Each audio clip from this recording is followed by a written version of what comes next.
Yan po, silipin na po natin kung luto na yung ating isda. Wow, ayan. Luto na po yung ating mga vegetables or gulay kagaya ng ating eggplant, yung sili, at saka yung sibuyas, yung ating ginger, at saka yung pechay natin na nandoon sa loob na higaan ng ating tilapia. Ayan. So, ayan po.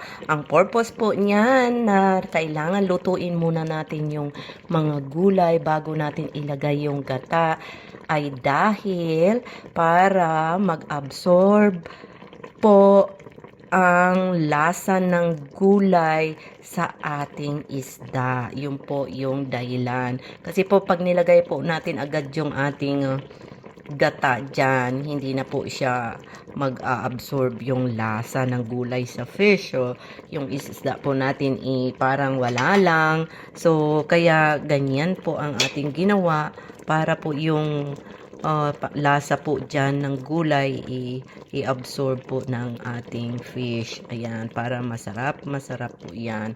So, ayan na po. Ready na po na ilagay natin yung ating gata para mas lalong yummy.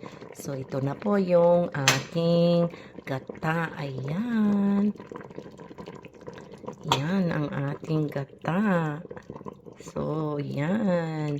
Ito po yung sinasabi po nilang kakang gata.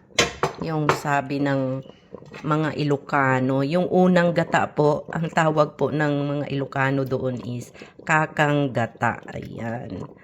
Kakang gata po, 'di ba? So natakpan na yung ating isda, puro gata na po 'yan. So yan na po.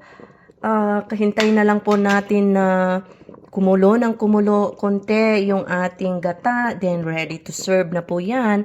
Ito po, lagyan pa po natin ng siling labuyo. Oh, ayan, siling labuyo para maanghang yung ating sabaw, yung ating gata. So, ayan na po. Hintay-hintayin na lang po natin na maluto po konti yung gata. Then, ready to serve. Yum, yum, yum. Sigurado na naman po ako natakam na naman po kayo. Ayan. Takam na naman tayo. Maubos na naman ang ating rice. Only rice na naman nga daw, sabi ng iba. Ayan po. Thank you for watching po sa inyong lahat mga kamamis at sa lahat ng mga nanonood. Sana po ay meron po kayong natutunan sa ating kinataan na isda or tilapia po. Ayan. Thank you for watching again. Bye and God bless.